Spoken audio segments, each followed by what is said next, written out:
Tinubu Bola Ahmed of the APC, 8 million. In Africa's largest democratic exercise, the votes have been counted, but will the results hold?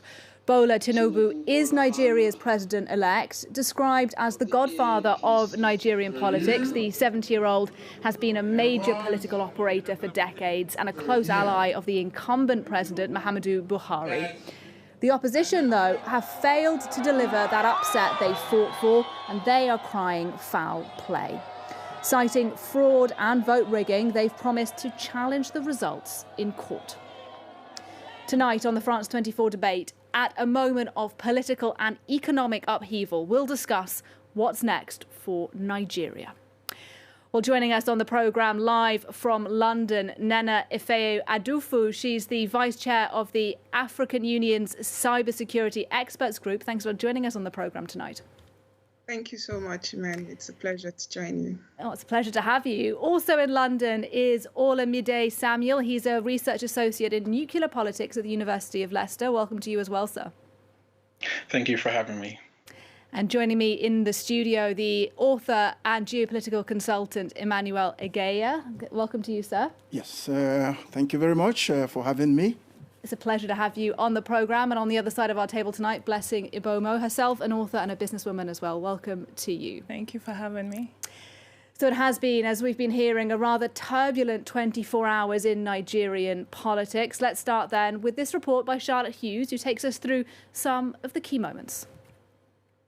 A tense wait for Bola Tinubu's supporters, followed by scenes of celebration when he was finally declared the president of Nigeria. The All Progressives Party candidate beat Peter Obi and Atiku Abubakar in a tight race. This is a shining moment in the life of any man and affirmation of our democratic existence. I take this opportunity also again to appeal to my fellow contestants to let us team up together.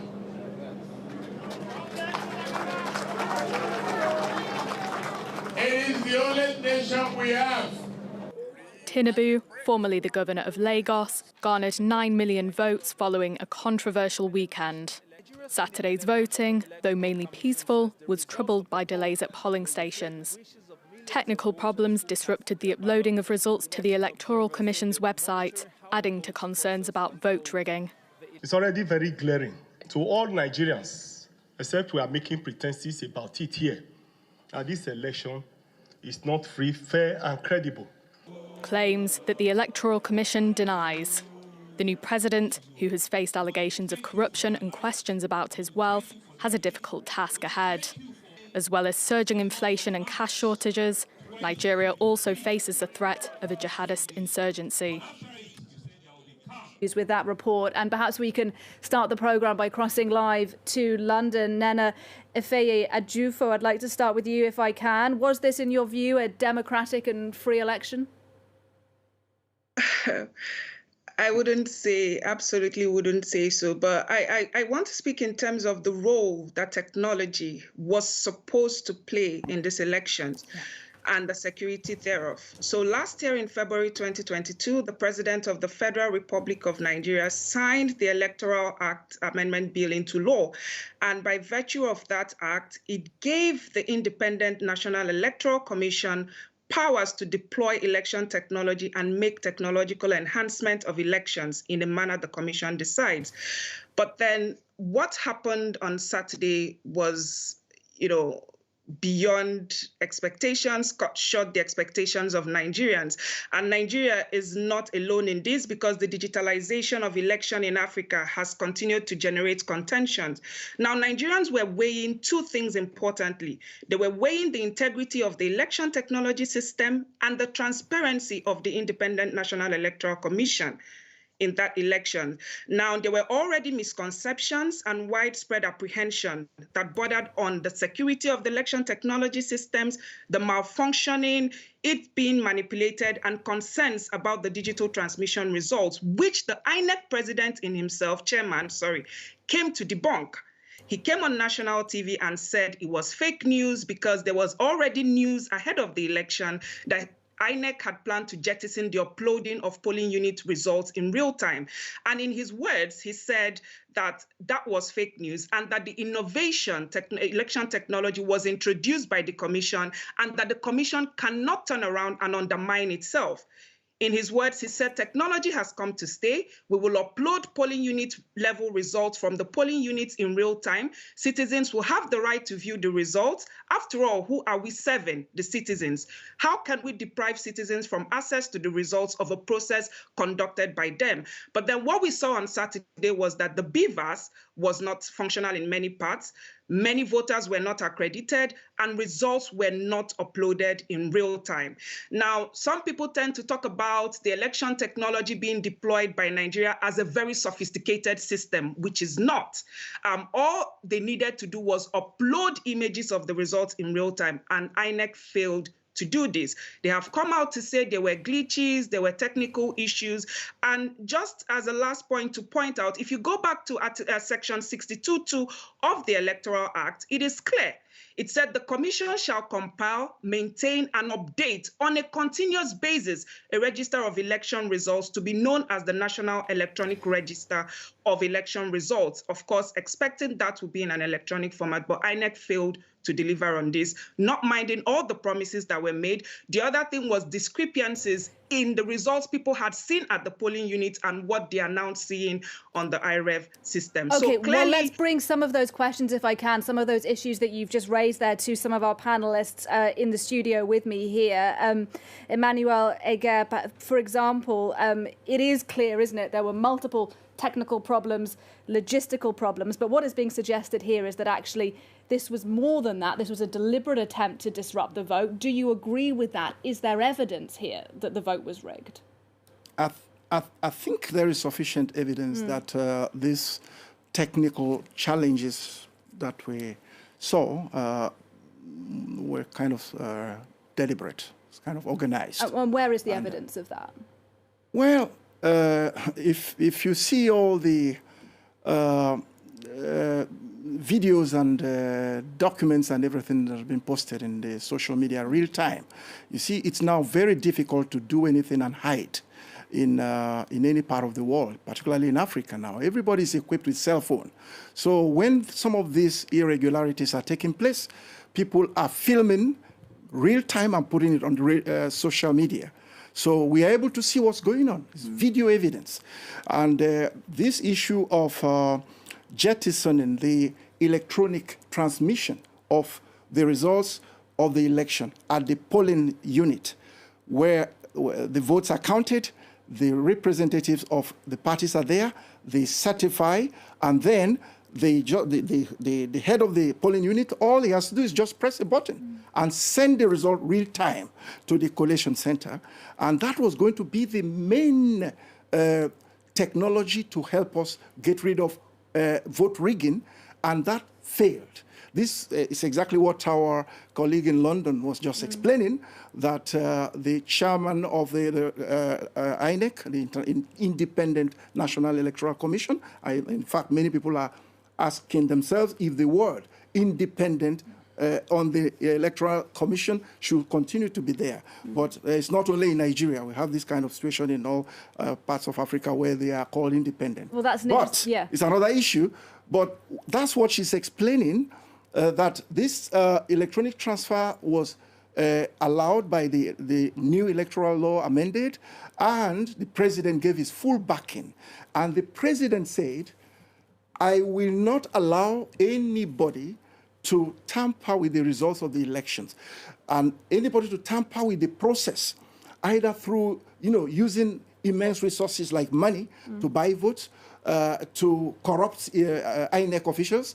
The president said, if I will be remembered for any legacy at all, let it be that I have delivered free, fair, credible and transparent elections. And I'm very sorry the president might be failing in this promise. Well, let's ask that question then to Olamide Samuel, who's also in London. Does INEC deserve the label independent in your view? Because there are supporters of the president out there who would say, you know, if the vote was rigged in his favour, he would have won Lagos, the city where he'd been the governor, but he didn't win there, did he? He didn't win in Lagos. But to start with your first question, I don't believe that INEC deserves the title of being independent. I think public support or public trust in this organization has been very low since 2003. I think the highest sort of public confidence that this organization has enjoyed has been 30%, something which they, you know, chose to jettison by being corrupt in terms of the way they handled this election. With the point of Lagos and the fact that Tinubu lost in his home state, I would say it's not so important to focus on the fact that Tinubu lost, but to focus more on the fact that the preferred candidate in Lagos, Peter Obi, didn't necessarily acquire the votes that would reflect the popular support that was seen on social media and was seen reflected in preliminary polls before the election. So, you know, not to allege any sort of foul play, but it's quite curious to now see that the APC are really relying on this point that they lost in Lagos as some way of granting credibility to the entire elections. Any political strategist can see behind, you know, such machinations and can actually see that this was perhaps maybe even a strategic ploy to lose the battle but win the war. Lose the battle and win the war. You're smiling there, Blessing Ibomo. Do you agree that that was perhaps the strategy here? Yeah, I totally agree. I mean, it's a pity because the youth went out this time around compared to last election. Did the youth go out? I have heard that this was the lowest voter turnout in any Nigerian election. No. In terms of registered voters, we had 11% higher compared to 2019. Okay. So we had a lot of youth registered, but then on the 25th, due to the technical issues and then the late arrival of INEC officers, they were discouraged. So in regards to the election and then the result, we believe that the system that was placed on the 25th wasn't showing the desire of the youth and people in general. Like, it didn't show the percentage of people that really want to vote. Including for Peter Obi, a man who seemed to have galvanized the youth vote. Would you agree with that, Nana Ifeyu Ajufo, that Peter Obi energized the youth movement in Nigeria, but that wasn't reflected in the polls? In the end, he came third. He's going to challenge this result in the courts. Do you think he's going to get anywhere legally now? I would want to believe in the Nigerian judiciary, and I believe that the Nigerian judiciary would set a pace for many other nations. I believe that's something, I don't want to be so pessimistic. I believe in the judiciary, and this situation is just a reflection of what happened in Kenya 2017. Kenya also deployed election technology, and there were so many irregularities, and the Supreme Court of Kenya, for the first time in Africa, asked that the election be cancelled, even when the incumbent was in power. And I'm just looking forward to what the judiciary will do in terms of interpreting, particularly Section 65 of the Electoral Act. And that was why, ahead of the election, I kept emphasizing that it was important for the judiciary to be trained in terms of election technology. And why I'm a bit worried about Peter Obi getting any chances in court is because of what we saw with the governor-level elections that happened in Nigeria, the Osun elections. And rather than follow the provisions of the Electoral Act, the judiciary simply declared the person who had lost the elections as the winner of the elections. So I believe that a lot has to be done in getting the judiciary to understand the election technology, understand the role that open source evidence should play in this election. One of the panelists had mentioned people using their phones and collecting evidence, which is evidence of what has been happening. So let's just say that we have faith in the judiciary. Perhaps the judiciary will act in the same way the Kenya judiciary acted. You're shaking your head. Do you not have faith in the judicial system now, Emmanuel Ega? Well, she's given some of the reasons why we should be a bit cautious. And we saw them proclaiming candidates that had lost at the state level. It's not, she mentioned the example of Oshun, and a worse example even happened in Imo State when the candidate that came forth was simply promoted to the winner position and is the actual governor of Imo State. So currently. So we've seen the judiciary, particularly therefore the Supreme Court, not being courageous as, let me say, the Kenyan equivalent of the Supreme Court of Nigeria, was courageous in the example also she gave about Kenya, 2017, the Supreme Court there quashing the elections and asking for new elections to be organized. Actually, with what has happened in Nigeria now, this is where the judiciary should be going. But you think it's time to rerun the elections? Do you think there's enough evidence to rerun? Of course, there is enough evidence to rerun if the judiciary is courageous and fair. But that will not be. We have never been able to have a judiciary, a Supreme Court, that could go against, let me say, the wish of the incumbent government and kind of cancel elections at the presidential level. At the presidential level, we've had several presidential, this is probably the fifth since 1999, and each of them ended up in the Supreme Court, and we never got satisfaction from the Supreme Court in the way they handled the cases. I mean, it would be a big deal, wouldn't it, if the election were to be rerun? Olamide Samuel in London, do you agree that this election should be rerun based on some of the problems that we're discussing here? I mean, I'm just looking at the numbers. According to the official vote count, Tinubu won 8.7 million votes. His closest rival won 6.9 million. So it looks like a pretty definitive win on paper. But do you also think there are real democratic problems here? I think there are significant problems with the result. I'm not entirely sure it is responsible to, at this point, say that we should have a rerun of the elections. But I definitely agree with Nena on the fact that, we now live in a world where a lot of the political occurrences on the ground are routinely live streamed and captured by mobile devices and by other, means and posted on social media. We're living in a time where the rise of OSINT, open source intelligence, is becoming quite important for political processes. And what I think should happen is that we begin to look at digital forensic investigations with regards to collating a lot of these pictures and videos that were uploaded from the polling units by individuals and verifying the authenticity of these, this social media and these pictures and videos, and then compare them with what was officially uploaded into the INEC's IREV system. Now, this is not going to be a simple task. We have over 530,000 result sheets to independently verify and compare against, open source intelligence. But I believe that if this election were to have any credibility, this is a first step that the Independent Electoral Commission has to take, or some other independent body. The credibility of this election is in too much doubt.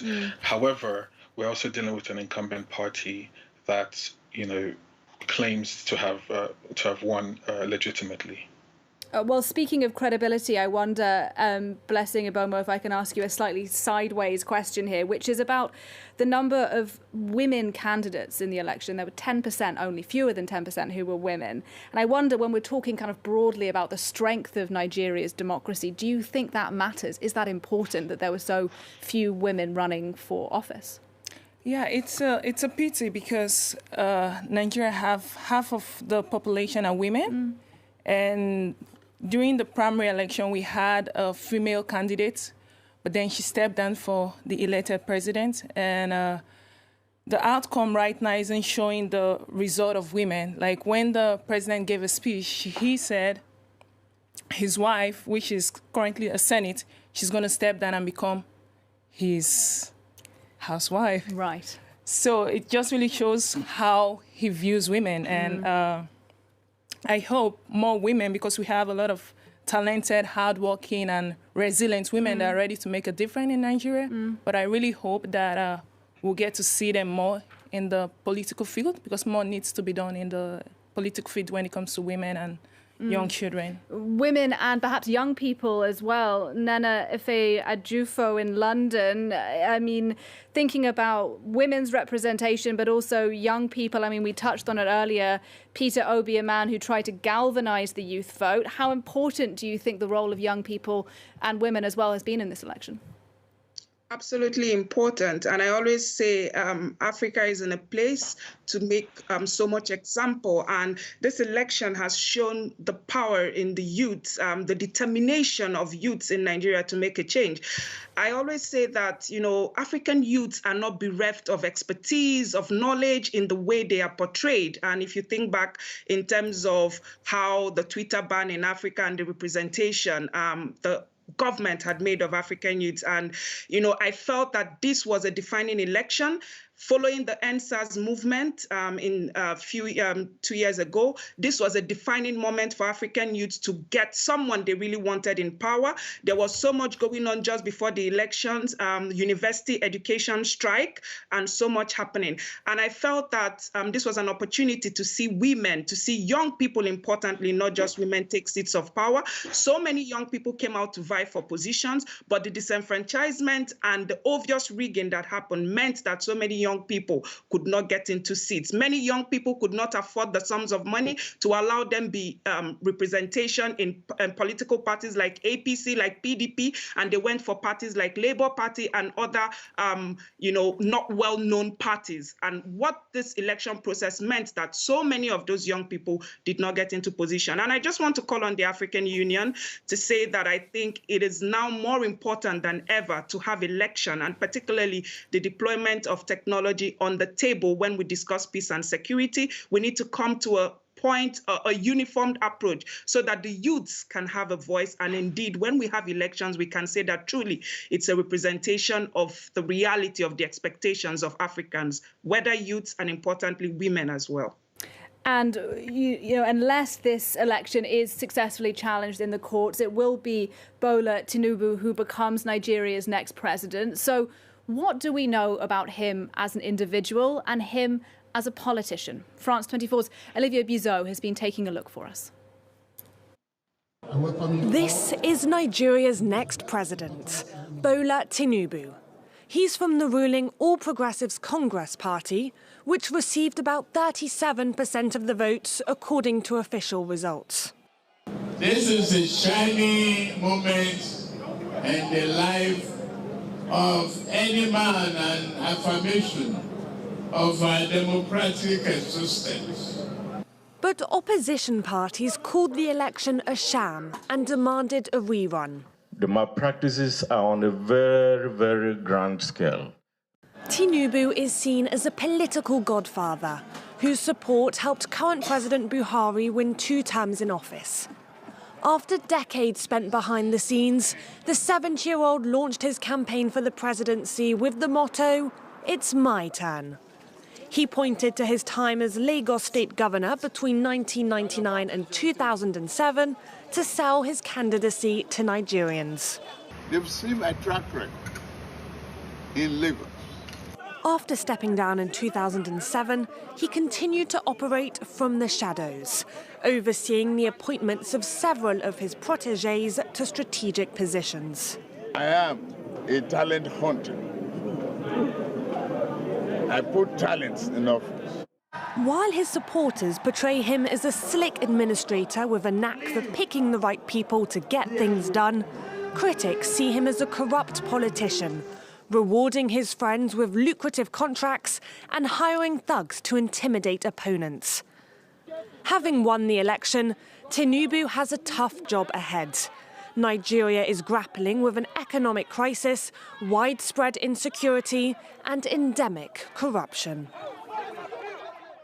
That was Olivier Bizot reporting for us there. And Emmanuel Ega, at the end of that report, the word corruption was used to describe Tinubu. He's been accused of money laundering. He's been accused of tax fraud during his time as the governor of Lagos. Do you think there's evidence of that? Well, it's very difficult to talk about these issues because these are allegations that are made just put in the public domain, and I don't remember any time that the Economic and Financial Crimes Commission, which is supposed to address these kind of issues and call the person for questioning, I don't remember any time that they were able to call Bola Tinubu to question and tell us that they found this or they didn't find that. So we really don't have any hard facts to say where this actually happened or not. But we know many people in Lagos do say that there were issues like certain assets of Lagos states being sold by the state and being bought by the proxies of Bola Tinubu. That's in the public domain in Nigeria. So, he never responded to all that. I think he just doesn't. Bola Tinubu has always appeared like one of the untouchables in Nigeria. So he just gets away with everything. But I think now he's won, apparently won the elections. I don't believe that we're going to get anything from the cases that will be filed at the Supreme Court. So he's going to remain the president at the end of the day. And these corruption charges are not going to, we're going to just leave that aside and continue forward from there. Oladame Samuel, do you think he's untouchable? Well, if he wasn't untouchable before the election results, he certainly is now. It's quite interesting that there have been disaggregated pieces of information regarding corrupt practices and even some criminal enterprise, not within Nigeria, but from the United States and from other international parties. And even with whatever evidence they claim to have on him, they've not been able to bring or collate this evidence and bring him to justice. So it will be, unfair of me to parrot allegations that have not necessarily led to a conviction. But now that he is the president-elect, and if he will be inaugurated as the president of Nigeria, he is going to inherit certain immunities that would surely make him untouchable for sure. Nana Ifeye Ajufo, I wonder what you make of what we've been hearing. I was quite struck by his campaign slogan that was, "It's my turn." I mean, some people suggested that sort of, reeked of an entitlement for the job. What did you think of that? And what do you think of this conversation we're having about allegations of corruption? Totally embarrassing for anyone in such a huge democracy to come up and say, "It's my turn." And of course, if you've been following how APC came into power, of course, he was a helmsman, he was a front runner, a godfather who actually assisted, of course, in allowing the incumbent or enabling the incumbent come into power. And if I say I did not foresee him coming up 8 years after, I would be lying. I knew there would be a time when he would come up to take up his place. But then it's ironical that someone makes such a pronouncement, and at the end of the day, he becomes indeed the president-elect. And it's interesting because for so many African countries, you see people who stand up and speak as if they own a country, and we're talking about a country of over 200 million people, talking about youths who have decisions, who have made decisions, and that takes you back to the whole election process. It was a simple process, like I keep saying, and of course, anyone making any allegation of corruption here would not necessarily be making an unfounded allegation. INEC had one thing to do. It was just to ensure the credibility, verify the results transmission system, intensify the availability of credible information for party agents and for stakeholders, ensure transparency, upload results. And even if he won the election, I'm not saying he didn't win, even if he won, INEC doing their job in the way they had said they would do, they would conduct the elections, would have emphasized the credibility of his winning. But for now, we can't say for sure. And you wouldn't, like I said, you wouldn't blame anyone who brings up issues of corruption and the way Lagos has been run, with him being a godfather and, emphasizing again and again that the elections on Saturday were not conducted appropriately, and it has undermined the credibility of the election, credibility of INEC. And like I keep saying, I'm looking forward to what the judiciary would do in light of this and the vulnerabilities that went on with the election. As you say, big questions now about the credibility of the election, about allegations of corruption. They are just allegations, though, as you've all emphasised. Another issue, though, Blessing Ibomo, is religion, isn't it? Because normally, as I understand it, in Nigerian elections, a Muslim candidate would pick a Christian as their vice. That didn't happen this time. Nonetheless, he won anyway. Do you think that's significant? What kind of role do you think religion played in politics this time around? I mean, in 2015, when he was supposed to be the vice president with President Buhari, he said he's not going to play along because he knew it's going to be Muslim ticket. So he knew already that in Nigeria, where we have almost 50% of it being Muslim and Christian, 45 thereabout, he knew that won't play a role in Nigeria. So he decided to step down for the current vice president, which is a Christian. But in this recent election, it was Muslim ticket. Does that bother you? It does. Why? It does, because half of the population isn't represented. You know, what exactly does he know about being a Christian? I know his wife is a Christian, but the VP, he's a Muslim. So how are Christians going to be represented in this new tenure that is going to play out? It's an issue that we need to look out. Emmanuel Eggar, do you agree? It's an issue. We don't have Christian representation in these two big positions. Yes, it could be an issue.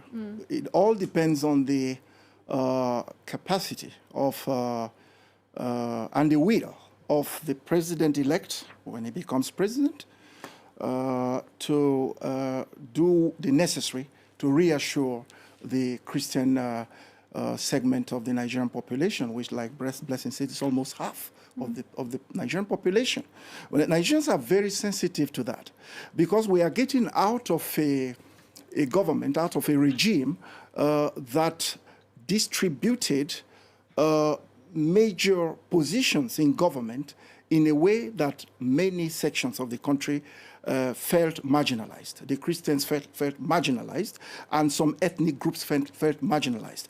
These are the things that potential president, if he's confirmed in a few weeks' time, Bola Tinubu will have to address very urgently how he's going to kind of bring back the Nigerians together to accept, to work together, whether it's Christians or Muslims, whether it's this ethnic group or that ethnic group, to work towards a particular ideal that is going to now instill into the Nigerian politics. All depends on how President Bola Tinubu will address this issue and manage it. Indeed. But it is an issue. It is an issue. Ola Mayday, what do you think? Because as we're having this conversation, you know, I'm thinking about how insecurity in Nigeria, in the northeast of the country, but also in the south, has apparently got a lot worse in the last few years. Tinubu, a close ally of Muhammadu Buhari, the current president. So assuming he is inaugurated as the country's next leader, will his strategy when it comes to tackling that kind of insurgency look any different, or is it going to be more of the same? I'll just pull back the conversation very slightly to the issue of the Muslim ticket before talking about some of the national security implications of the president elect. Nigeria is still a country where politics isn't on the basis of ideology, or on the basis of, ideology as we understand it in the West, where we have, far right or far left or conservative or what have you. Nigeria is still a political space that just tries to accommodate federated interests with, almost an even split between Christians and Muslims, and almost, even splits between the different ethnic groups apart from the Northerners. And so, having a political party completely ditch what is called the Federal Character Commission in favor of narrow interest-centric candidates is extremely irresponsible And I think this would actually feed into the national security landscape of Nigeria in the future. We already saw heightened sensitivities with regards to how Buhari, for example, dealt with the issue of militancy in the South. And much of the sensitivity around this had to, his religion, his state of origin played a part in how individuals that are proximal to the security interests perceived government intervention. We still deal with insurgency groups, both in the North and in the South, that still enjoy sympathy from civil society, not official civil society as in NGOs and what have you, but civil society in terms of, individuals that live in their locations, the market women, the traders, that sort of thing, right? And so, having a presidency that isn't reflective of the federated character of our country is going to pose a massive obstacle to delegitimizing a lot of this insurgency and a lot of these separatist groups that we have in the country. I'll just pause there for now. Nana Afe Ajufo, what do you make of that? Are you concerned about some of those changes? We're talking about the Muslim ticket, for example. And do you think this new government, assuming it is sworn in, will have the capacity to tackle these serious security problems that have been alluded to? I absolutely agree with Dr. Lamide in terms of the differences you see in the dynamics of democracy and politicization in Africa. But then I'll play the devil's advocate here and say that if for the first time we then have the Muslim ticket, perhaps this will be an opportunity to also change the dynamics. Perhaps if they actually get into power, because somehow I'm still doubting, I still don't want to believe what has happened on Saturday, but if they indeed take the seat of power, this could be an opportunity then to change the dynamics and actually put the interest of Christians at heart. It could also be an opportunity to unify the differing religious positions and show that we are actually one as a country. But then there is so much work that still needs to be done. It's not just on the basis of religion, because religion is just an iota of the challenge. This election has shown that there is huge tribalistic division in Nigeria. I think the problem with tribalism is even worse than it is with religion, because then people of the same religion also have contentions and disparities in terms of tribalism. And that was the issue with Peter Obi coming out, and there were contentions about he's an Igbo man, he shouldn't rule, Igbo people would not rule, and so many hate speech you see on social media today since Saturday has been on the basis of his tribe. And so religion is just one of the issues, but I'm more worried also about the tribalistic dimensions. And hopefully, like I said, playing the devil's advocate, I think this is a moment. The next 4 years should be a time to unify the country on the basis of religion and on the basis of tribe as well. And looking at the insecurities that has been going on, he has so much to do at this time. Emmanuel Ega, you were nodding there. Do you agree then that it is tribalism that is a real issue now, and it may be a big challenge for the man we assume to be the new president to try and bring people together? Yes, national cohesion. Yes. That's the main issue, because the country is heavily polarized. I think what Nena is saying is that religion is a big problem, but people within the same religion can be polarized ethnically, and that's the example she gave about Peter Obi not being totally supported by some of his own Igbo people who are Christians like him for political reasons or ethnic reasons. You see, so that makes it really complex, and it's true. But what I see in it is this is, like she said, it's a golden opportunity. So you have some optimism now?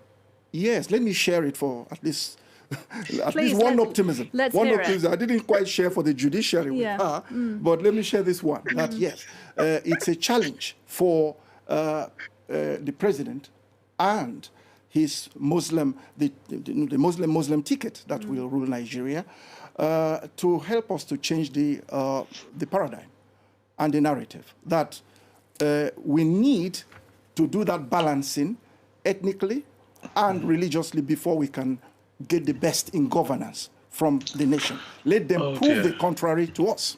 Let them prove the contrary to us in 4 years' time. Let us see that they've made Nigeria work even though we have a Muslim ticket. They have to turn that narrative around. They have to turn quite a number of things around. The issue about security, Bola Tinubu has to turn it around. We don't need to be seeing this kind of situation where the government is not able to tackle insecurity, insurgency in the north and some of the insurgencies in the south very effectively. And people believe it is because of, the Muslim influence on the governance in the country that we cannot tackle what is going on in the northern part of the country, which is driven mainly by Muslims. So we have a situation, the president and his Muslim vice president, both of them, they have to change this narrative, that they will be able to tackle Boko Haram without shaking, even if Boko Haram is a Muslim insurgency. And then that they wouldn't be too hard on the insurgencies in the south, while appearing to be too lenient in some cases towards the insurgents in the north. These are the things that they will have to turn around. It's certainly a complex picture, and Blessing Iboma, I mean, what do you think in the northwest of the country, this part of the country we're talking about, Boko Haram is a really dangerous actor. From what you've observed, is the state in retreat there? Have things that Muhammadu Buhari's government done worked? Do you have any optimism now? It's hard to say, because when he came into office, he told us that it's going to be much better, and in terms of the crisis, but then we saw a lot of kidnapping of young girls, kidnapping and killing, and then we saw the Abuja train attack. So it's very hard to say. We really hope, we have to be optimistic about the whole situation, really hope that the situation gets better. Being a Muslim ticket, they know how to communicate and, know the real issue going on and reach to the Boko Haram and just try to negotiate with them and see what happens. Aside from Boko Haram, we also have the Biafra. So in Nigeria, we need to unite together. There are a lot of issues going on right now, and we really hope that the current elects based on INEC will be able to sort out and bring and unite Nigeria as a whole together. Nana Ife-Ajufo, as we're talking about the security problems, which are obviously, very significant, we can't forget as well that Nigeria is going through something of economic stagnation as well right now, isn't it? How do we know what the new government intends to do to try and tackle that? Briefly, if you can. Unfortunately, we don't have a lot of time. Absolutely. Promises have been made, as is typical, promises in the form of manifesto, and just leading up to the elections with the new currency change, just before that as well, the exchange rate for dollar and all of that. I would just say at this point that it's promises, we can't tell for now.